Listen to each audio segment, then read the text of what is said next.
Shalom, host of prayer. Hari ini kita memperingati kenaikan Tuhan Yesus ke surga.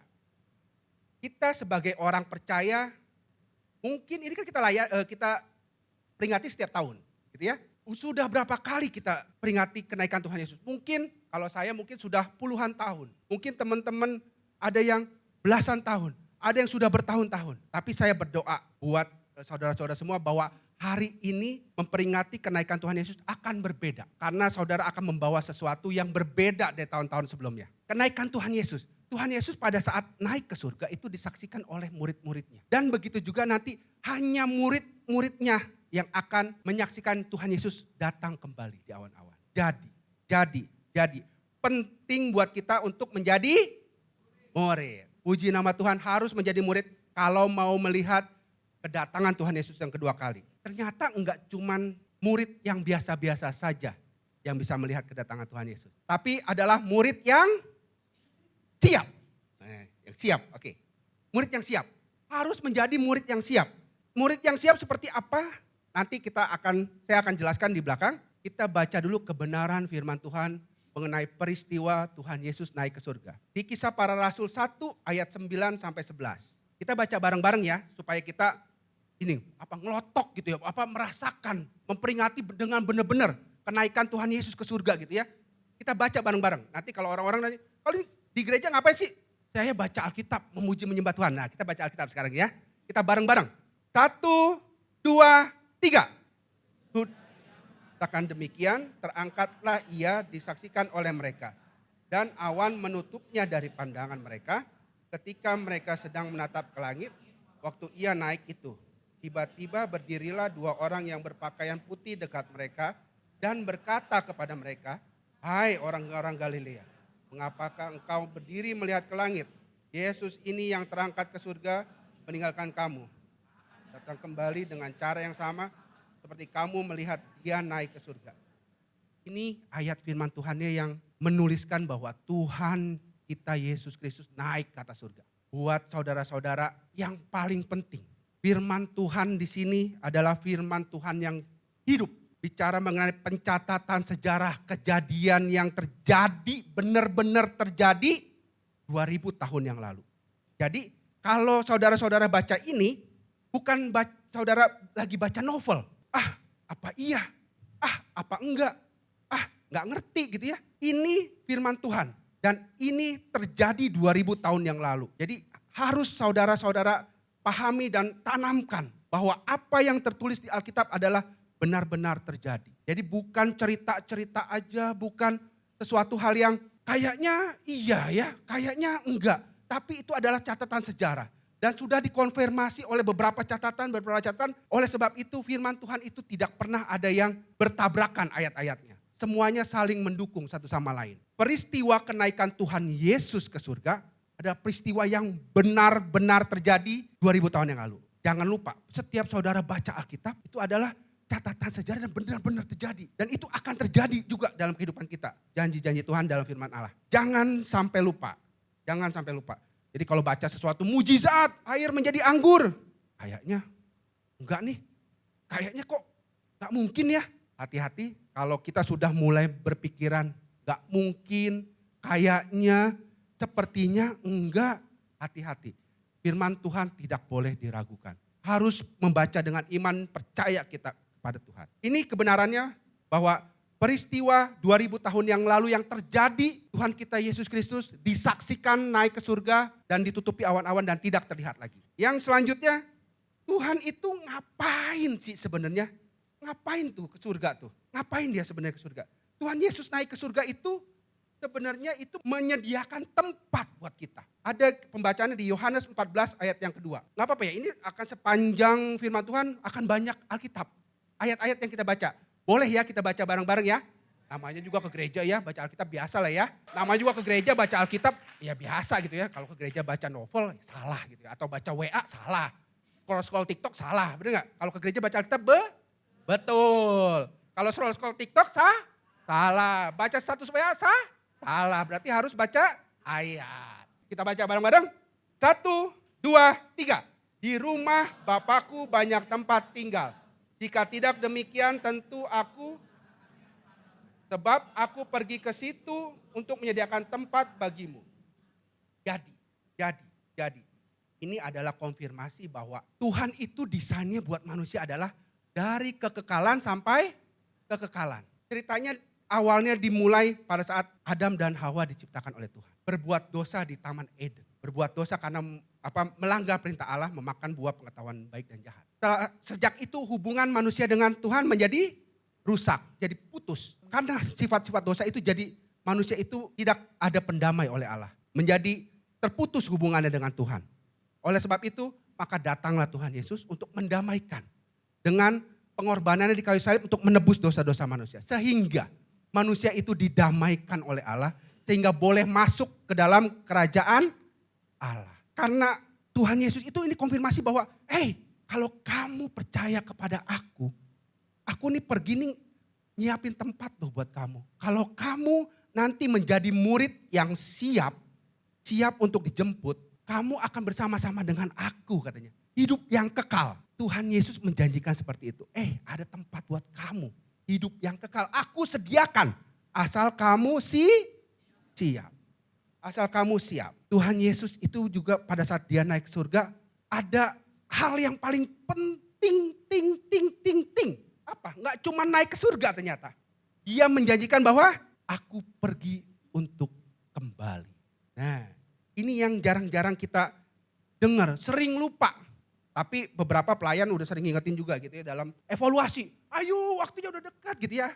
Jadi diingatkan terus bahwa Tuhan Yesus itu pergi untuk kembali. Pembacaannya ada di Yohanes 14 ayat yang ketiga. Kita baca Alkitab lagi, baca ayat lagi boleh ya. Kita baca ayat lagi bareng-bareng kita baca. 1, 2, 3. Dan apabila aku telah pergi ke situ dan telah menyediakan tempat bagimu, aku akan datang dan ayat tepat. Jadi Tuhan gak cuma naik, tapi Tuhan bilang akan datang kembali. Jadi jangan lupa Tuhan itu pergi, gak cuma pergi terus ya udah selesai. Tapi akan datang kembali. Pada saat datang kembali hanya murid-murid yang siap yang akan dijemput. Hanya murid-murid yang siap yang akan dijemput. Jadi kita harus mempersiapkan diri kita. Mempersiapkan diri itu kayak gimana sih?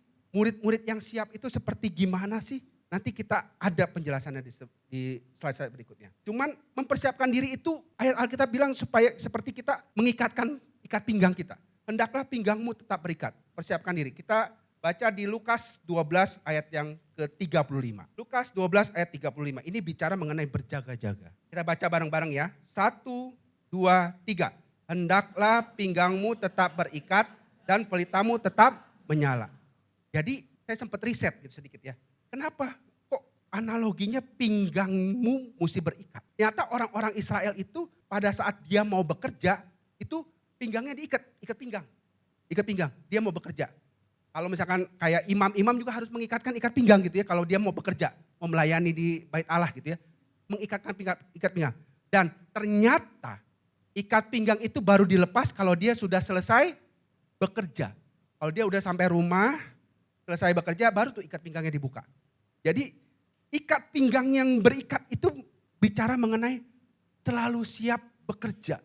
Selalu siap berjaga-jaga dan siap untuk memulai pekerjaan. Nah pertanyaannya, kita ini sebagai murid-murid ini, ikat pinggang kita berikat enggak?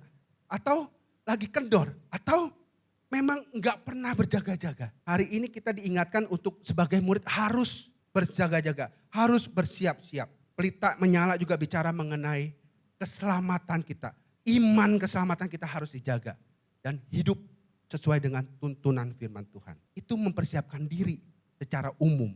Mempersiapkan diri. Jadi kita harus menjadi murid yang mempersiapkan diri. Ada beberapa faktor yang menyebabkan seorang murid itu enggak siap-siap, enggak mempersiapkan diri. Ada beberapa faktor yang membuat seorang murid ini tidak mempersiapkan diri. Yang pertama, enggak tahu loh ternyata Tuhan Yesus mau datang lagi. Enggak pernah dengar beritanya apa ya? Tuhan Yesus mau datang. Masa sih? Kayaknya gue gak pernah dengar. Firman Tuhan, ini firman Tuhan bicara mengenai Tuhan Yesus akan datang kembali. Pasti datang. Gak tahu. ayat kebenaran firman Tuhan bahwa Tuhan Yesus akan datang. Hari ini yang gak tahu, saudara dikasih tahu kebenarannya. Bahwa Tuhan Yesus akan datang kembali. Tahu hari ini, jadi harus mempersiapkan. Kalau yang gak tahu jadi tahu. Yang kedua itu tidak mempersiapkan diri karena sibuk. Tahu sih, saya tahu nih bahwa Tuhan Yesus mau datang. Aduh kerjaan lagi banyak nih, aduh lagi sibuk. Kok ini kerjaan gak habis-habis ya. Kerjaan di kantor, kerjaan rumah tangga, kesibukan rumah tangga. Malah ribut sama tetangga, misalkan gitu ya. Sibuk ngerjain segala macam sibuk. Jadi lupa mempersiapkan diri. Itu bisa murid yang tidak mempersiapkan diri karena sibuk dengan urusannya sendiri. Lupa dengan mempersiapkan diri kita kepada Tuhan. Yang ketiga, kenapa murid itu bisa lupa mempersiapkan diri atau tidak siap? Karena Alkitab tulis kedatangan Tuhan Yesus sebentar lagi, dekat sampai sekarang gak datang-datang. Kayaknya enggak sebentar kali ya, kayaknya masih lama. Tadi kalau yang ikut ibadah Bukartika yang pertama, itu udah lembar terakhir. Udah bukannya bab terakhir lagi, tapi lembar terakhir, bentar lagi selesai.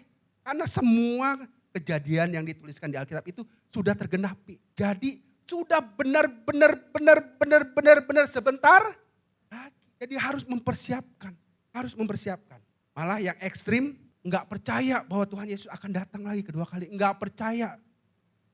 Kayaknya enggak lah ya. Firman Tuhan semua benar. Kecuali yang itu. Yang itu mah kayaknya enggak benar. Kedatangan Tuhan Yesus mah kayaknya enggak ada. Enggak ada itu mah kayaknya cuma bohong-bohongan kali ya. Buat ini aja supaya gimmick gitu ya. Percayalah Tuhan Yesus akan datang. Saudara siap, tidak siap, Tuhan Yesus datang. Tuhan Yesus datang walaupun saudara siap apa tidak siap. Percaya tidak percaya. Tahu tidak tahu. Sibuk enggak sibuk. Tuhan Yesus tetap datang. Jadi kita harus mempersiapkan diri kita baik-baik. Seorang murid yang bersiap. Yang siap. Dalam hal apa seorang murid itu harus siap? Ada 4 hal. Hal yang pertama, seorang murid itu harus siap untuk mempertahankan iman percayanya. Kita baca lagi ayat firman Tuhan. Biar kalian, saudara-saudara kalau yang biasa scroll TikTok, gak ada kesempatan scroll TikTok hari ini ya. Karena baca ayat firman Tuhan. Kita baca firman Tuhan dari Ibrani 10 ayat 37 sampai 39. 1, 2, 3. Bahkan sangat sedikit waktu lagi dan ia akan ada. Tanpa menangguhkan kedatangan. Tetapi orangku yang benar akan hidup oleh iman. Dan apabila ia mengundurkan diri, maka aku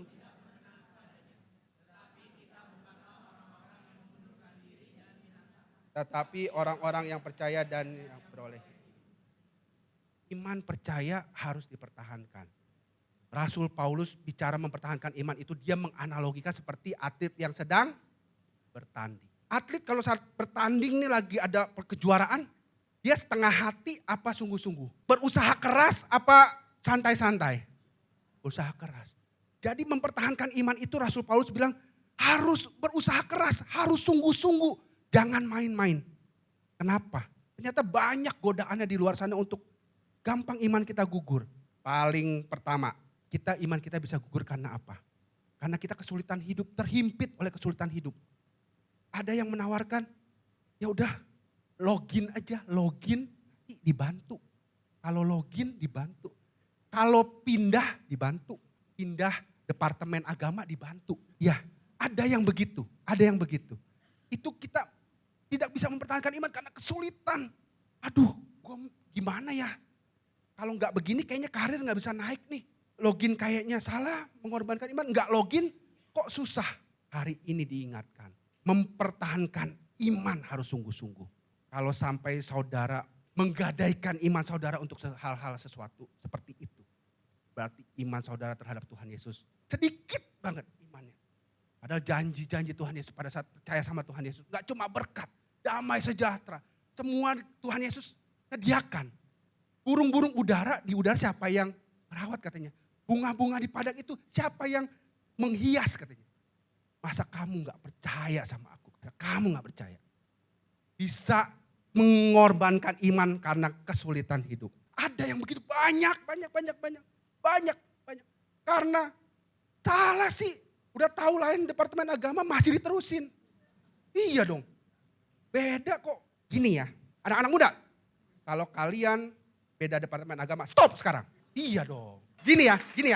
Yang satu departemen agama aja, kalau cekcok, kalau udah jadi rumah tangga nih ya, satu departemen agama cekcok, itu masih susah ngobrolnya. Tanya yang suami istri yang satu departemen agama. Susah. Ngobrolnya susah. Bayangin kalau yang beda departemen agama. Oh, menurut saya nggak begitu. Nih kitab gue begini sama. Bener nggak? Bayangin nggak? Jangan. Nanti wasitnya nggak bisa satu. Iya dong. Ayo kita konseling. Siapa lu Bapak Pendeta? Gue nggak kenal. Lu ke tempat gue aja konselingnya. Wasitnya jadi ada 2. Jadi parameternya ada 2. Bener ya? Jadi yang beda departemen agama harus apa? Stop. Jangan memulai sesuatu yang kalian gak bisa akhiri. Kasih. Jadi harus memulai itu ya satu departemen agama gitu ya. Yang perempuan atau laki-laki yang ikut live. Nah, bener gak? Yang suka kabur-kabur lah jangan, bener gak? Gak mau jadi murid, bener gak? Endorse gitu ya. Oke. Harus, karena jodoh bisa mengorbankan iman. Hati-hati, karena jodoh bisa mengorbankan iman. Karir, jabatan bisa juga mengorbankan iman. Terus juga bisa karena kita tekanan gitu ya. Jangan sampai mengorbankan iman karena ini hal-hal yang basic, yang dasar. Iman percaya kita pada Tuhan bahwa Tuhan Yesus lahir, mati di kayu salib, bangkit di hari yang ketiga. Dan hari ini kita memperingati naik ke atas surga. Jangan lupa, ini iman percaya yang basic. Dan itu gak boleh digadaikan oleh sesuatu apapun. Seorang murid itu siap untuk mempertahankan iman percayanya. Apapun yang terjadi sekali Yesus tetap. Yang kedua, seorang murid itu harus siap hidup kudus dan tinggalkan dosa.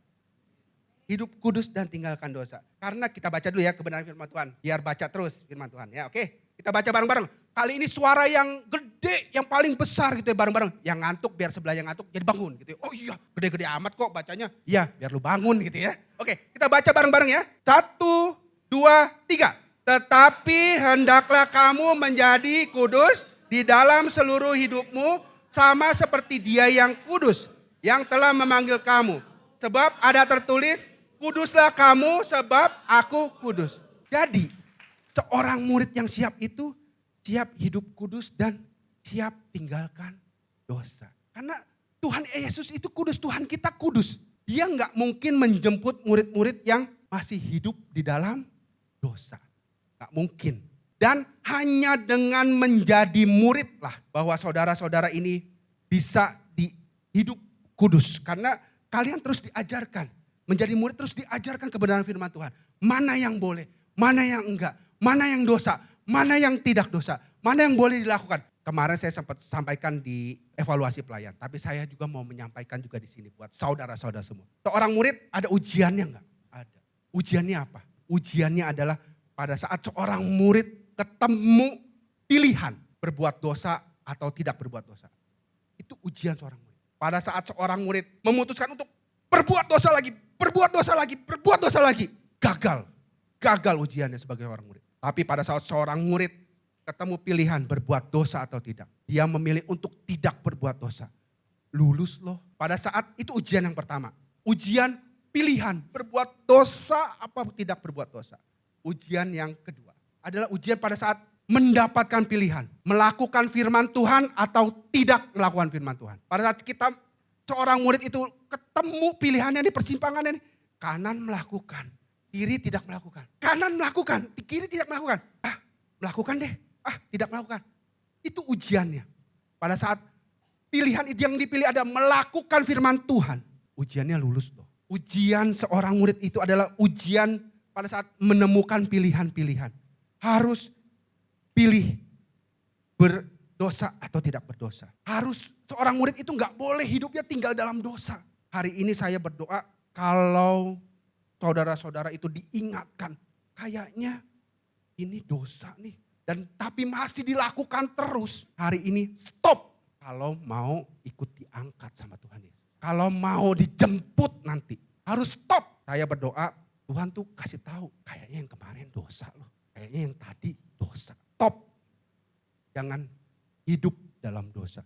Harus tinggalkan dosa. Harus hidup kudus. Hidup kudus gimana sih? Hidup kudus sesimpel tidak melakukan dosa. Simpel itu. Caranya tahu dosa apa enggak? Harus jadi murid. Harus dapat pengajaran firman Tuhan. Harus dimuridkan. Harus masuk ke dalam life. Jadi di live itu terutama di live kita lah ya, banyak tempat kita di Jembatan 2 seru live itu. Jadi apa yang diajarkan di mimbar nih, seperti saya memberikan firman Tuhan gitu ya. Tapi kan ini kan satu arah. Apa yang saya sampaikan, saudara-saudara nggak boleh nanya.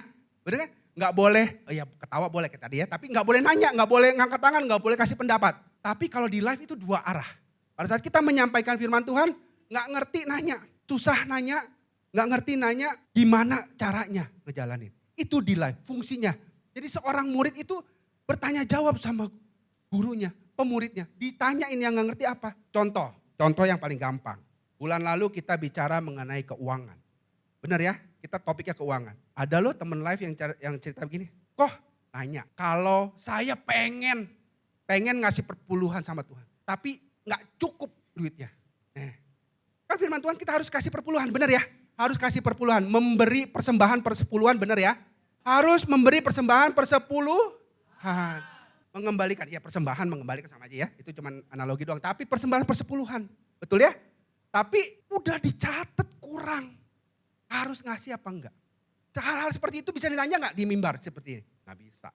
Bisa ditanya di mana? Di live. Nanya pada saat kita diskusi, kita membahas firman Tuhan, itu ditanya. Itu seorang murid bertanya pada pemuridnya. Kita saling menguatkan, saling bertukar informasi mengenai kebenaran firman Tuhan. Kalau nggak ngerti, bisa jadi memang live leadernya nggak ngerti. Bisa jadi ada beberapa pertanyaan susah gitu ya. Anggota-anggota live sekarang agak kritis, nanyanya susah-susah, gampang. Saya punya leader juga, nanti saya tanyain ya, kalau ada jawabannya saya sampaikan. Gampang. Jadi makanya kita berjenjang. Seorang pemurid harus memuridkan. Tapi pemurid ini punya pemurid juga di atasnya.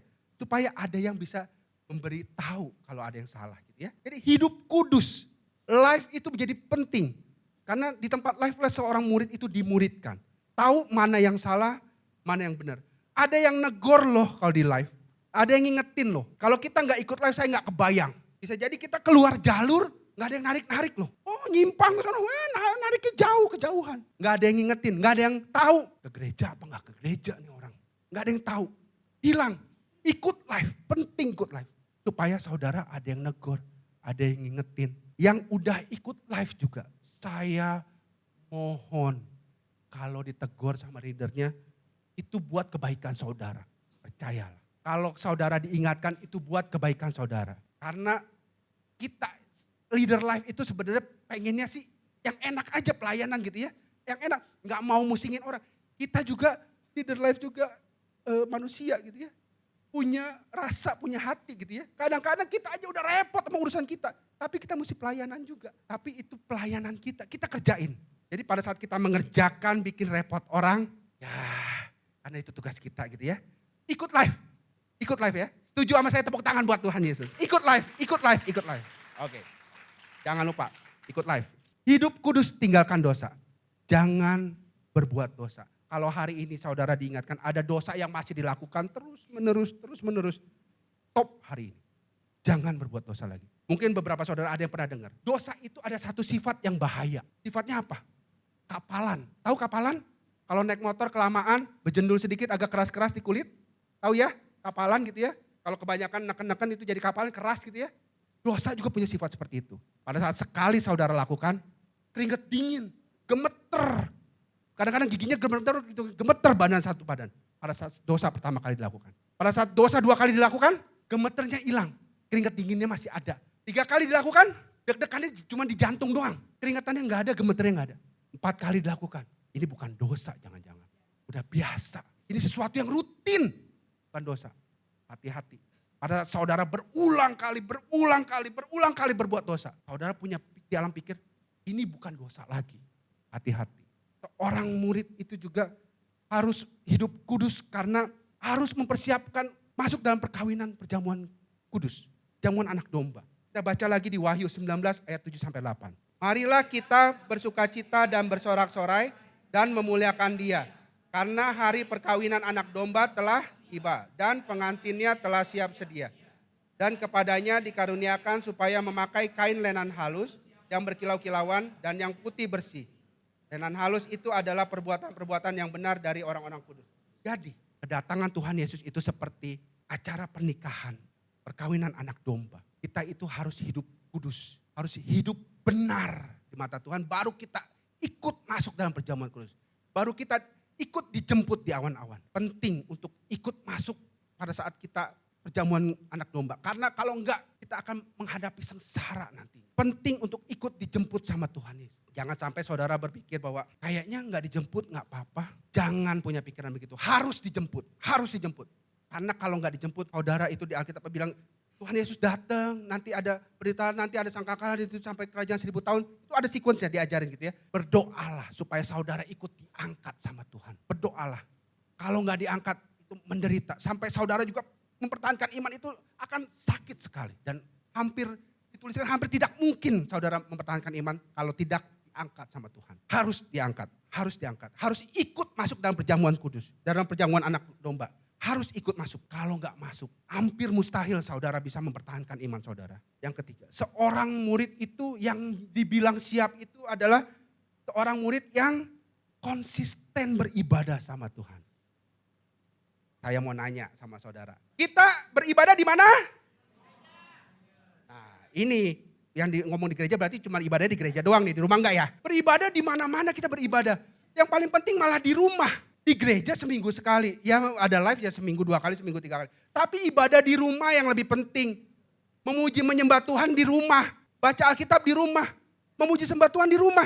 Jangan cuma di gereja doang, udah cuma di gereja doang, jangan begitu. Harus setiap hari di rumah juga ibadah. Tapi di rumah harus setiap hari. Seorang murid yang siap itu harus di rumah setiap hari. Baca Alkitab setiap hari. Muji sembah Tuhan setiap hari. Berdoa sama Tuhan setiap hari. Di rumah. Di gereja juga gitu. Tapi yang penting di rumah setiap hari. Di rumah setiap hari. Di rumah setiap hari. Berarti kita punya hubungan yang intim sama Tuhan. Kita terus diberi pemahaman tadi. Mana yang dosa, mana yang enggak. Mana yang benar, mana yang enggak. Supaya kita terus bisa hidup kudus. Karena kita berhubungan intim sama Tuhan. Kita baca dulu di Ibrani 12 ayat 28. Kita baca bareng-bareng ya. 1, 2, 3. Jadi karena kita menerima kerajaan yang tidak tergoncangkan, marilah kita mengucap.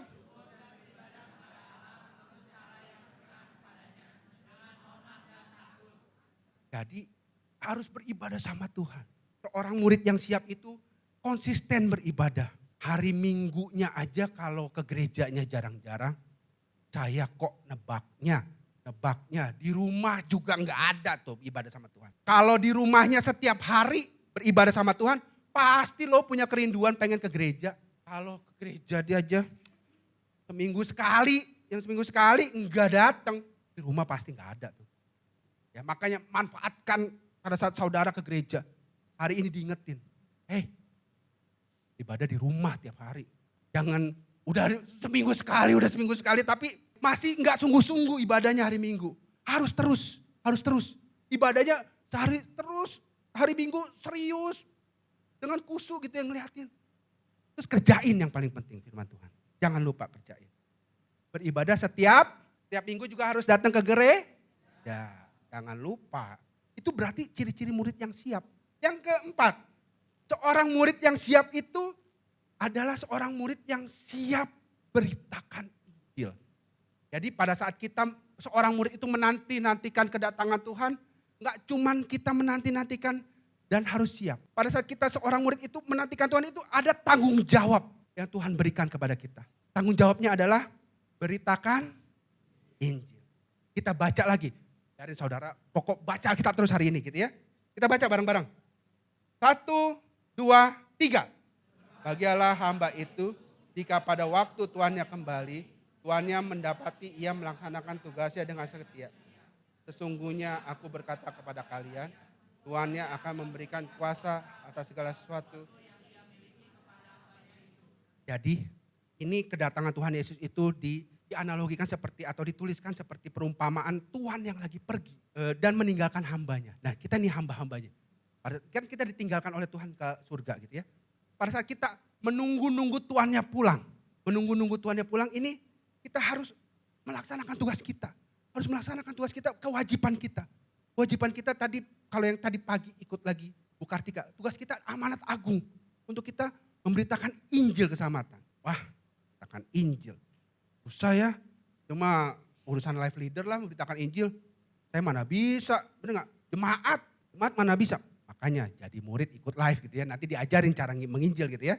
Harus jadi murid makanya, harus jadi murid. Gimana cara yang nginjil? Simple, paling gampang. Kalau saudara di rumah masih ada yang belum ke gereja, suami, istri, anak, ponakan, mama, papa, adik, kakak, om, tante yang belum ke gereja. Sesimpel ajakin ke gereja. Ajakin aja ke gereja. Sesimpel itu, biar nanti Tuhan yang beracara kalau dia udah datang ke gereja. Sesimpel ajakin aja ke gereja. Daripada nganggur ke gereja yuk.